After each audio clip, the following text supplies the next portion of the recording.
I'm delighted to be joined on stage by Paul Owen, Simon Owen, Nick Owen and Rick Hall from BRM. Welcome to the stage, gents. Grab a microphone, they are free. Second day at the show, boys. Around later on. Cracking stuff. And what did you guys make of it? First day you were here yesterday. It's a bit busier today, which is nice. No, absolutely. We had a cracking day yesterday. I think the two cars on the stand and the engine out of the car on its own plinth. The level of engagement has been fantastic. People actually with cameras underneath the engine looking at it, and testament to Rick and Hall's engineering capabilities to have produced something like that from scratch. It's mega, it really is. It's good to see it out of the car, isn't it? Yep, it was an absolutely wonderful day yesterday, and today so far, absolutely great as well. So please come over to the stand and have a look at the cars as well.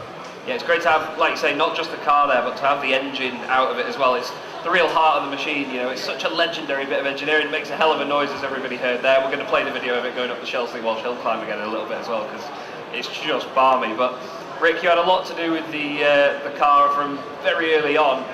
How much does it mean to have it back again and back in the public eye in somewhere like this? It's been thought of for a long time, and obviously I've been involved with BRM for a long time, and particularly when the V16s were sold, and so I've been involved with the Bewley car, the Donington car, and with Bernie's car, and then when Paul and John and Simon and Nick got this thing about building a new car, it was quite a thing to take on and a lot to think about, and I knew all the complexities of it with the original cars and some of the problems we'd had, but a lot of the problems was that they were museum cars and for demonstrations. And John Owen, who his dream was to see 3 V16s on the grid again at Goodwood, as it seemed when he was a young lad, and to hear and see the spectacle, he wanted to do that again. And so we couldn't race the museum cars, and there wasn't the appetite to spend a lot of money on those cars. So let's build. There was 3 chassis that was never made. Let's see if we can build 3 new cars and do it. So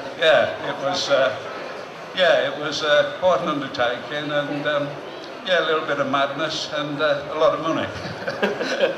Well, I was going to say, was there any point, Simon, when you got through this process that you sort of sat back and thought, this is quite the mammoth task, or we may be a bit nuts, or was it just, did passion just take over and you crack on? Well, I wasn't writing the checks, so I think, look, it's a phenomenal project and a privilege to be involved in the whole project, let alone building some V16s. It's such an iconic car, it's such a special car, it's Britain's first Formula 1 car.